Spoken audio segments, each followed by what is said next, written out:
সুপ্রিয় শিক্ষার্থীরা, ঘরে বসে কারিগরি শিক্ষায় আজকের ক্লাসে তোমাদেরকে স্বাগতম। আজকের বিষয় হচ্ছে গিয়ে electrical installation planning and estimating. Electrical টেকনোলজির চতুর্থ পর্বের একটি বিষয়। গত ক্লাসেও প্রথম চ্যাপ্টার পড়ানো হয়েছে। আজকের চ্যাপ্টার হচ্ছে গিয়ে বৈদ্যুতিক স্থাপনার পরিকল্পনার ধারণা। গত ক্লাসে আমরা বলেছিলাম স্থাপনা কাকে বলে, বৈদ্যুতিক স্থাপনা কাকে বলে, বৈদ্যুতিক স্থাপনা কত প্রকার ও কী কী, প্রত্যেক প্রকার উদাহরণসহ দেখেছিলাম। তারপরে বিভিন্ন প্রকার অভ্যন্তরীণ ও অনাভ্যন্তরীণ বৈদ্যুতিক স্থাপনার মধ্যে পার্থক্য এবং তুলনা করেছিলাম। আজকে যেটা পড়বো এটা সবচেয়ে গুরুত্বপূর্ণ বিষয়, সেটা হচ্ছে কি প্ল্যানিং। আমরা যে কোনো কাজ করার আগেই আমরা কিন্তু প্রথমে পরিকল্পনা করি যে কাজটা কীভাবে করব। যেমন তোমরা যখন কলেজে যাবা, এটা চিন্তা করো, ধরো কালকে কলেজে যাবা, এটা মনে করার পরেই কিন্তু প্রথমেই কিন্তু তোমাদের মাথায় এমনি একটা পদ্ধতি সেট হয়ে যায় যে সকালে কয়টায় উঠবা, রেডি হবা, খাবা, ব্যাগ গুছাইতে হবে, তারপরে বের হয়ে কোন গাড়িতে উঠবা, কোথায় নামবা, পুরোটা কিন্তু তোমাদের মাথায় প্ল্যানিং হয়ে যায়। যদি এমন হতো যে এটা মাথায় থাকতোই না, তাহলে কিন্তু তোমরা রাস্তায় নেমে কিন্তু কলেজে পৌঁছাইতে পারতা না, এটা কোনোভাবে সম্ভব হতো না। অর্থাৎ যে কোনো কাজ করতে হলেই প্রথমে কিন্তু প্ল্যানিং করতে হয়। প্ল্যানিং ছাড়া কিন্তু কখনোই সম্ভব না একটা কাজ সম্পন্ন করা। আমাদের যখন এই বৈদ্যুতিক স্থাপনার জন্য এস্টিমেট করতে হবে, স্থাপনা বসাইতে হবে, করতে হবে, প্রথমে কিন্তু প্ল্যানিং করতে হবে। তো এই জন্য এই চ্যাপ্টারটা খুবই গুরুত্বপূর্ণ এবং প্ল্যানিংয়ের জন্য কী কী ধাপ অতিক্রম করতে হয় সেগুলো আমরা আজকে দেখব। এখন দেখি আজকে ক্লাসের শেষে তোমরা কী কী শিখতে পারবে। দেখো, বৈদ্যুতিক স্থাপনার পরিকল্পনার ব্যাখ্যা করতে পারবে, অর্থাৎ এটা সংজ্ঞায়িত করতে পারবে। তারপরে বৈদ্যুতিক স্থাপনার পরিকল্পনার কী প্রয়োজনীয়তা সেটা ব্যাখ্যা করতে পারবে। আবার একজন দক্ষ পরিকল্পনাকারীর গুণাবলী বর্ণনা করতে পারবে, অর্থাৎ যে প্ল্যানিং করে তার কি কি গুণ থাকা উচিত, কি কি গুণ থাকলে সে সফল প্ল্যানার হতে পারে। আর তারপরে আরেকটা জিনিস পারবে, সেটা হচ্ছে বৈদ্যুতিক স্থাপনার পরিকল্পনার প্রকারভেদ, অর্থাৎ পরিকল্পনা কত প্রকার, কীভাবে করা যায় সেটার প্রকারভেদ করতে পারবে। প্রথমে দেখি বৈদ্যুতিক স্থাপনার পরিকল্পনা কাকে বলে। কোনো বৈদ্যুতিক স্থাপনার স্থাপন, পরিচালন প্রভৃতির পূর্ব নির্ধারিত উদ্দেশ্য রূপায়ণের জন্য প্রয়োজনীয় উপাদান ও উপকরণ সন্নিবেশের জন্য নকশা প্রস্তুত করাকে বৈদ্যুতিক স্থাপনার পরিকল্পনা বলে। ইঞ্জিনিয়ারিং সেক্টরে যে কোনো প্ল্যানিং মানেই হচ্ছে প্রথম কাজ হচ্ছে ড্রয়িং করা। ড্রয়িংয়ের মধ্যে যখন আমরা ইলেকট্রিক্যাল ড্রয়িং করব, ইলেকট্রিক্যাল ড্রয়িংয়ের মধ্যে লোডগুলা কোথায় কীভাবে বসবে সেটা প্রথমে দেখাইতে হবে। দেখানোর পরে সেইটা কোথায় হবে সেটা দেখানো হবে।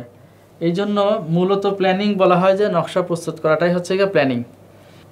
তাহলে কী বোঝা যাচ্ছে যে কোনো বৈদ্যুতিক স্থাপন করার জন্য, পরিচালনা করার জন্য যেসব উপাদান এবং উপকরণ লাগে সেগুলো একত্রিত সন্নিবেশ করার জন্য প্রথম হচ্ছে গিয়া ড্রয়িং করতে হবে। সেই ড্রয়িংটাকে করাটাই হচ্ছে গিয়া বৈদ্যুতিক স্থাপনার পরিকল্পনা বলে। প্রয়োজনীয়তাটা কি দেখি। প্রয়োজনীয়তা কিন্তু আমি প্রথমে বলে ফেলছি, যে কোনো বৈদ্যুতিক স্থাপনার কাজ সুষ্ঠু, সুন্দর ও কাঙ্ক্ষিতভাবে সমাধা করতে হলে পূর্ব পরিকল্পনা খুবই গুরুত্বপূর্ণ। পরিকল্পনা ছাড়া কোনো বৈদ্যুতিক স্থাপনার লোডের পরিমাণ, লোডের অবস্থান, তারের সাইজ, তারের পরিমাণ, ফিক্সচার, ফিটিংস, রক্ষণ যন্ত্র, নিয়ন্ত্রণ যন্ত্র, এগুলোর সংখ্যা, পরিমাণ নিরূপণ করা সম্ভব নয়। লোডের পরিমাণ, প্রথম কাজ হচ্ছে গিয়ে আমরা যে কোনো ওয়্যারিং করতে গেলে, অর্থাৎ বৈদ্যুতিক স্থাপন করতে গেলে প্রথমেই আমার জানতে হবে কি যে ওইখানে আমি কি কাজ করব মানেই হচ্ছে গিয়ে ওইখানে কোন কোন লোড ব্যবহার করা হবে। কোন কোন লোড মানে হচ্ছে গিয়ে যে লাইট ব্যবহার করব, না মোটর ব্যবহার করব, না ফ্যান ব্যবহার করব, না অন্য কিছু ব্যবহার করব। যেমন লাইটের জন্য যে সাইজের তার লাগবে, ফ্যানের জন্য যে সাইজের তার লাগবে, মোটরের জন্য তারের সাইজ কিন্তু ভিন্ন হবে। লাইটের জন্য যে রকম ফিটিংস লাগবে, যে হোল্ডার, তারপরে 3x3 পিভিসি বক্স লাগবে, এর জন্য কিন্তু মোটরের জন্য কিন্তু সেটা ভিন্নতর হবে। লাইটের জন্য সকেট সুইচ আলাদা, মোটরের জন্য সকেট সুইচ আলাদা। অ্যাপ্লায়েন্সের জন্য সকেট সুইচ আলাদা, লাইটিং বা ফ্যানের জন্য সকেট সুইচ কিন্তু আলাদা। এই জন্য আমাদের প্রথম কাজ হচ্ছে গিয়া ওই লোডগুলো কি, কোন প্রকৃতির লোড, লোডের পরিমাণ কেমন, লোডের পরিমাণ, অবস্থানটা কোথায়, অবস্থান যদি হয় তাহলে মানে দূরে হয় তাহলে কিন্তু তার পরিমাণ বেশি লাগবে। তারপরে পাইপ বা চ্যানেল এগুলো বেশি লাগবে। তারের সাইজ যদি লোডের পরিমাণ বেশি হয় তারের সাইজ মোটা হবে, তারের পরিমাণ লাগবে বেশি। ফিক্সচার ফিটিংস কীরকম লাগবে, নিয়ন্ত্রণ যন্ত্র অর্থাৎ সুইচ, রক্ষণ যন্ত্র অর্থাৎ সার্কিট ব্রেকার, ফিউজ, নিয়ন্ত্রণ যন্ত্র যেগুলো আছে সুইচ, এগুলো কেমন কী লাগবে সব কিন্তু নির্ভর করবে ওই লোডের পরিমাণের উপরে এবং লোডের প্রকৃতির উপরে। এবং এই জন্য প্রথমেই আমাদের ওই কাজটা করে নিতে হয় যে আগে ড্রয়িংটা করে নিতে হয়, ড্রয়িংয়ের মধ্যে সব থাকবে, সেই অনুযায়ী আস্তে আস্তে হিসাব হবে। এবং এটাই হচ্ছে গিয়ে পরিকল্পনা। আর এটা করতে না পারলে সব কিন্তু ভুল হয়ে যাবে এবং কখনোই আমরা কাজটা শেষ করতে পারবো না। আর যদি এগুলোতে ভুল হয় তাহলে কি হবে, বৈদ্যুতিক স্থাপনার খরচ নির্ণয় করা সম্ভব হবে না, অর্থাৎ আসল খরচটা কি সেটা বের করা যাবে না। আর কাজের জটিলতা বৃদ্ধি পাবে এবং ব্যয় বৃদ্ধি পাবে। অর্থাৎ লোডের পরিমাণ হিসাব করা যদি ভুল হয়, ড্রয়িংয়ে যদি ভুল হয়, তাহলে দেখা যাবে যে কাজ করতে গেলে তখন দেখা যাবে কাজ ঠিক মতো হচ্ছে না, তখন চেঞ্জ করতে হবে। এবং চেঞ্জ করতে গেলে জটিলতা বৃদ্ধি পাবে, খরচ বাড়বে, সময় নষ্ট হবে। এই জন্য আমাদের স্থাপনার প্রথম কাজটাই হচ্ছে গিয়ে, সবচেয়ে জরুরি কাজ হচ্ছে গিয়ে পরিকল্পনা করা।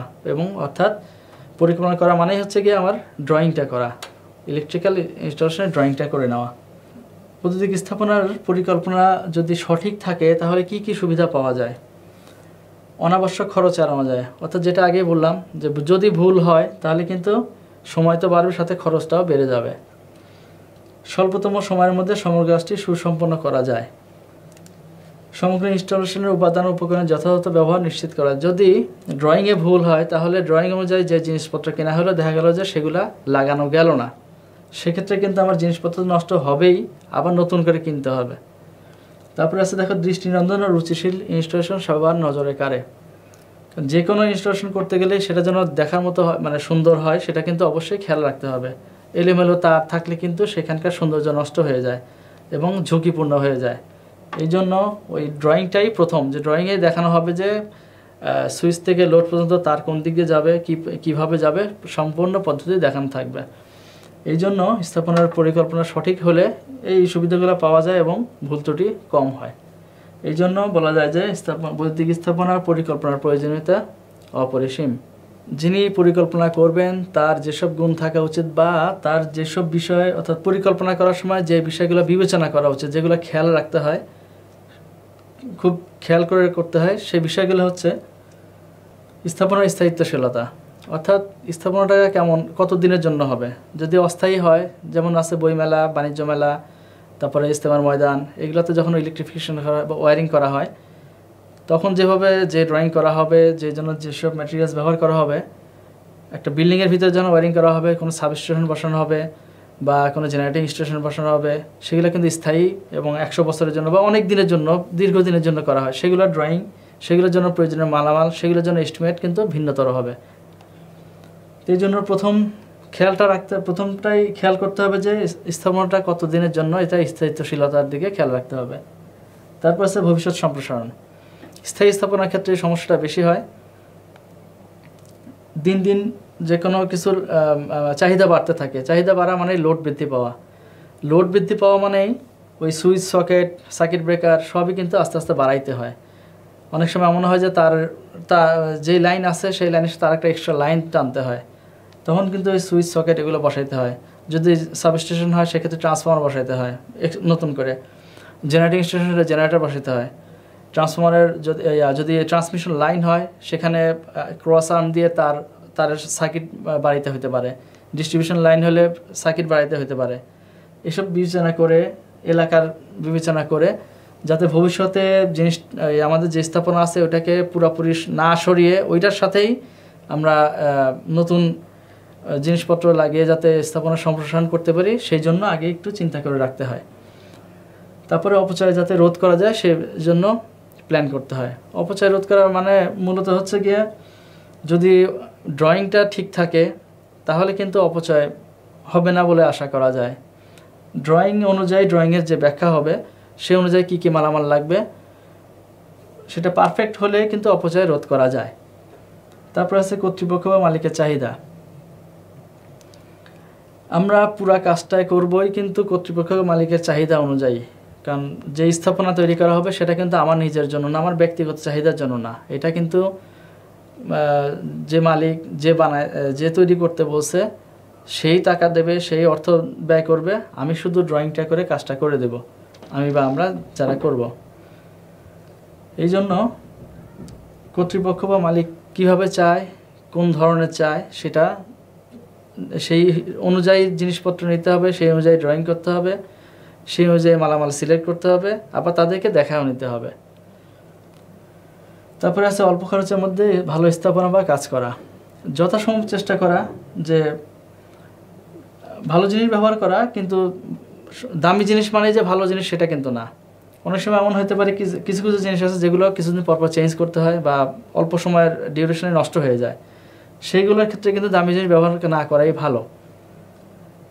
তারপরে আছে সহজে উপস্থাপনযোগ্য বিষয়, মালিক বা কর্তৃপক্ষ কিন্তু আমাকে প্রথমেই মূল এস্টিমেট চাবে যে আপনি যে কাজটা আমি করে দেব সেটার জন্য কত মূল্য লাগবে, কী পরিমাণ খরচ লাগবে, সেই খরচের আন্দাজ দিতে হবে তাকে। আন্দাজ দিতে হলে কিন্তু তাকে ব্যাখ্যা করতে হবে যে কোথায় কত খরচ হচ্ছে। সেক্ষেত্রে কিন্তু আমার ড্রয়িংটা খুব সহজভাবে ড্রয়িং করতে হবে, ভেঙে ভেঙে। প্রথমে পুরো সম্পূর্ণ ড্রয়িং থাকবে, তারপরে ড্রয়িং পার্ট আসবে, প্রতি অংশ ড্রয়িং আসবে। তারপরে যখন ড্রয়িংয়ের মালামালগুলো লিস্ট হবে, সেগুলো স্পেসিফিক লিস্ট থাকবে, কোন জিনিস দেওয়া হবে তার দাম থাকবে। এতে হবে কি যে কর্তৃপক্ষ মালিকের বিশ্বাসযোগ্যতা তৈরি হবে এবং তারা মনে করবে যে না, কাজটা সঠিকভাবে হচ্ছে। এই জন্য যে উপস্থাপনটা করা হবে সেটা যেন সহজবোধ্য হয়, জটিল না হয়, আর দেখে বুঝতে কঠিন না হয়, সে ব্যবস্থা সেভাবে করতে হবে।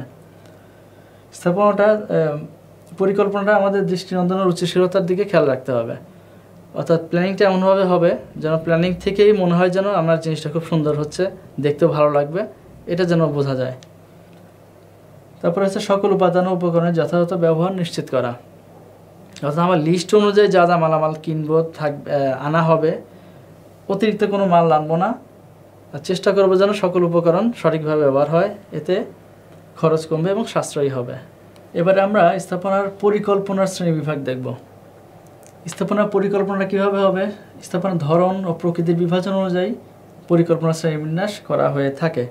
যেমন আবাসিক গৃহ বিদ্যুতায়নের পরিকল্পনা, অর্থাৎ ঘরের ভিতরে গৃহে আমরা যেসব জায়গায় থাকি সেইগুলোতে ওয়্যারিং সিস্টেম কী হবে সেটা প্ল্যানিং হতে পারে।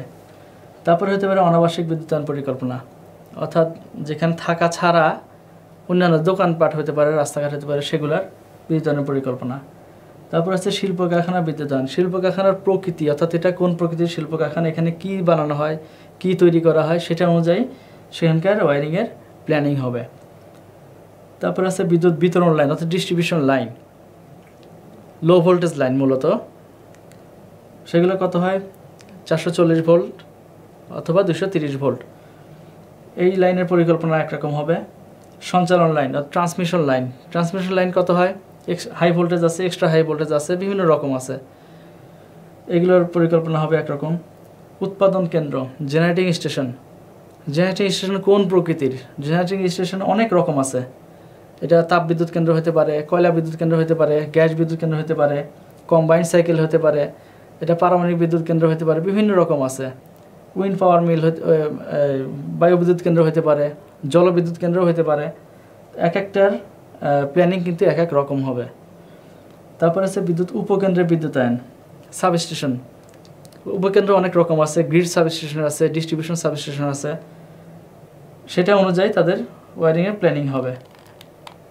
এরপর আছে ইয়ার্ড আলোকিতকরণ, ডক ইয়ার্ড বলে যেটাকে আমরা নৌবন্দর বলি, যেখানে জাহাজ বা লঞ্চ বা নৌকা ভেড়ে, অর্থাৎ যাত্রী ওঠানামা করে, মালামাল ওঠানামা করে, সেটাকে ডক ইয়ার্ড বা ইয়ার্ড বলে। আলোকিতকরণের ওইখানকার প্ল্যানিং, অর্থাৎ ওইখানে লাইটটাই বেশি জরুরি, ওইখানে মোটর থাকে, জেনারেটর থাকে, তো ইয়ার্ড আলোকিতকরণটা বেশি জরুরি। কারণ রাত্রেবেলায় বা অন্ধকারের সময় অথবা যখন ঝড় বৃষ্টির সময় মেঘ থাকে, অন্ধকার থাকে, জাহাজ বা লঞ্চ যখন দূর থেকে আসে, ডকটা অর্থাৎ যে পাটাতনটা দেখা যায় না। এই জন্য আলোকিতকরণ এমন থাকতে হয়, আলোকিতকরণের মাত্রা এত থাকতে হয় যে জাহাজের যে চালক থাকে তারা যেন দূর থেকে দেখে নির্দিষ্ট জায়গায় দাঁড়াইতে পারে বা ল্যান্ডিং করতে পারে। সেই জন্য ইয়ার্ড আলোকিতকরণের প্ল্যানিংটা একটা গুরুত্বপূর্ণ বিষয়। তারপর হচ্ছে হিমাগার। হিমাগার হচ্ছে কোল্ড স্টোরেজ। কোল্ড স্টোরেজে বিদ্যুতায়ন একরকম হবে। তারপরে আছে অস্থায়ী বৈদ্যুতিক স্থাপনা, যেমন আছে বাণিজ্য মেলা, বই মেলা, তারপরে সাধারণ মেলা, বিশ্ব ইজতেমা, এরকম যে কোনো মাহফিল হতে পারে, যে কোনো অনুষ্ঠান হতে পারে, কনসার্ট হতে পারে, এগুলো ওয়ারিং প্ল্যানিং ভিন্নতর হয়। তারপর আছে গ্যাস ফিল্ড। গ্যাস ফিল্ড যতদিন পর্যন্ত গ্যাস উত্তোলন করা হবে তার আগে সেই সময়টুকুর জন্য কিন্তু গ্যাস ফিল্ডের ওই জায়গাটার ওয়ারিং প্ল্যানিং করতে হবে। খনির বিদ্যুতায়ন, এটা মাটির নিচে অনেক নিচে যায়, সেখানকার প্ল্যানিং ভিন্নতর হয়। তারপর আছে তেল শোধনাগার। তেল তোলার পরে ব্যবহারের আগে তেল শোধন করতে হয়, অর্থাৎ তেলটা রিফাইন করতে হয়, এই জায়গার প্ল্যানিং আলাদা হয়।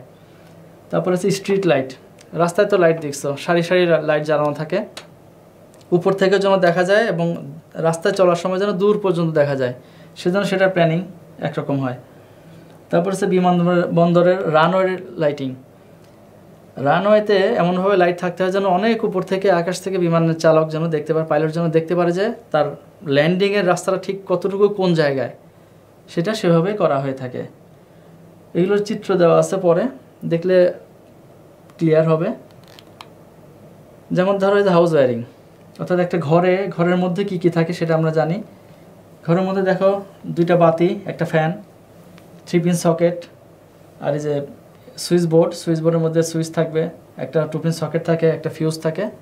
এটা একটা ঘরের, অর্থাৎ একটা রুমের, একটা কক্ষের ওয়্যারিং। এটা ইনডোর সাবস্টেশন হচ্ছে গিয়া গৃহাভ্যন্তর, অর্থাৎ ছাদের নিচে, খোলা আকাশের নিচে না, ছাদের নিচে যে সাবস্টেশন থাকে সেগুলা। এরপর আছে আউটডোর সাবস্টেশন। দেখো এখানে ট্রান্সফর্মার আছে, এখানে কিন্তু খোলা আকাশের নিচে আউটডোর সাবস্টেশন, এটা গত চ্যাপ্টারে আমরা পড়ছি। এরপর আছে ট্রান্সমিশন লাইন। দেখো বড় বড় পোল, অনেক বড় বড় টাওয়ার দেখা যাচ্ছে, কোনটা ডাবল সার্কিট, কোনটা সিঙ্গেল সার্কিট, দুই পাশে ক্রস আর্ম দিয়ে ইনসুলেটর ঝুলানো আছে, ইনসুলেটর তারগুলো ঝুলে আছে। এরপর আছে ডিস্ট্রিবিউশন লাইন।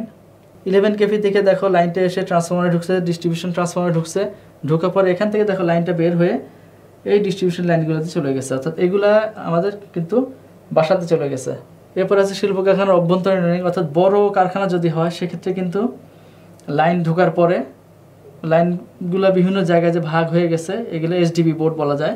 এই এইচডিবি বোর্ডগুলোর মাধ্যমে দেখো বাইরে কেবলগুলো আছে, এগুলো বিভিন্ন জায়গায় লাইন চলে গেছে। যদি গার্মেন্টস হয়, আলোকিত যেখানে সেলাই কার্য হবে সেখানে আলোকিতকরণের মাত্রা কিন্তু অনেক থাকতে হয়, 700 লাক্সের উপরে থাকতে হয়। দেখো এখানে লাইটের পরিমাণ কিন্তু অনেক বেশি। এরপরে আছে গার্মেন্টসেরই আয়রন করা হয়, আয়রন টেবিলগুলো নির্দিষ্ট জায়গায় সুসজ্জিত থাকে, কিন্তু লাইনগুলো কিন্তু এই যে উপর থেকেই আসে, সেভাবে লাইন ডিজাইন করতে হয়। এরপর আছে স্টেডিয়ামের লাইটিং। তো স্টেডিয়ামে তো প্রচুর পরিমাণে আলো লাগে, দেখা যায় স্টেডিয়ামের লাইটিং বিভিন্নভাবে যে আলো করা আছে। এরপরে আছে গ্যাস ফিল্ড। এরপর আছে কয়লা খনি। মাটি থেকে অনেক নিচে খনির যে সুড়ঙ্গ পথ, যে টানেল, সেই টানেলটা সহ কিন্তু আলোকিতকরণ থাকতে হয়। দেখো আলোগুলা দূরে চলে গেছে। তারপরে আরেকটা ছবি আছে, দেখো তেল খনি। এরপর আছে স্ট্রিট লাইটিং। এটা এমনভাবে লাইটিং ব্যবস্থা করা হয় যাতে রাস্তার ঠিক মধ্যখানে নির্দিষ্ট পরিমাণ, যেই পরিমাণ আলো দিতে চাই সেই পরিমাণ, সেই লাক্সটা থাকে, সেভাবে আলোকিতকরণ করা হয়। এবং স্ট্রিট লাইটগুলোকে, প্রত্যেকটা পোলকে নির্দিষ্ট দূরত্বে এমনভাবে হিসাব করে দেখানো হয়। এটা আমাদের পরের চ্যাপ্টারে আসবে, ওই হিসাবটা আমরা করবো তখন। যেন এই ঠিক মাঝখানে সেই পরিমাণ আলো থাকে, সেইভাবে বসানো হয়, সেই হিসাব করে বসানো হয়। এবং আলোগুলোর মাত্রা, অর্থাৎ লাইটের মানটাও সেইটা হিসাব করে সিলেক্ট করা হয়। এরপর আছে বিমানবন্দরের রানওয়ে লাইটিংটি এমনভাবে হবে যেন অনেক উপর থেকে বিমান চালক যেন দেখতে পায় যেন এটাই তার রানওয়ে, এখানে তার নামতে হবে এবং এই পর্যন্ত যে থামতে হবে। পুরোটা কিন্তু তার অনেক উপর থেকে কিন্তু যাতে দেখা যায় সেভাবে লাইটিং করা হয়। এই পুরোটার ডিজাইন কিন্তু সেভাবে করতে হবে। ইভেন এইটার লাইন তো আসবে বিমানবন্দরের মূল সাবস্টেশন থেকে, সেইটায় তার সাইজ কত লাগবে, কি লাগবে, সেই হিসাব কিন্তু এখান থেকেই করা হয়।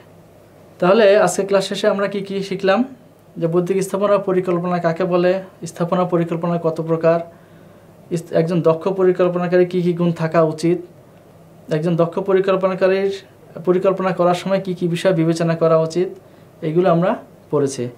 তো বাড়ি কাজগুলো দেখো। বৈদ্যুতিক স্থাপনার 1 নম্বর প্রশ্ন হচ্ছে বৈদ্যুতিক স্থাপনা পরিকল্পনা কাকে বলে। দ্বিতীয় প্রশ্ন, বৈদিক স্থাপনা পরিকল্পনার প্রয়োজনীয়তা ব্যাখ্যা করো বা সুবিধাগুলো লেখো। 3 নম্বর, একজন দক্ষ পরিকল্পনাকারী কি কি গুণাবলী থাকা উচিত? প্রশ্নটা অন্যভাবে লেখা যায় যে একজন দক্ষ পরিকল্পনাকারীর পরিকল্পনার সময় কি কি বিষয়ে বিবেচনা করা উচিত। প্রশ্নটা একই, মানে অ্যান্সার একই হবে, প্রশ্নটা শুধু ভিন্ন।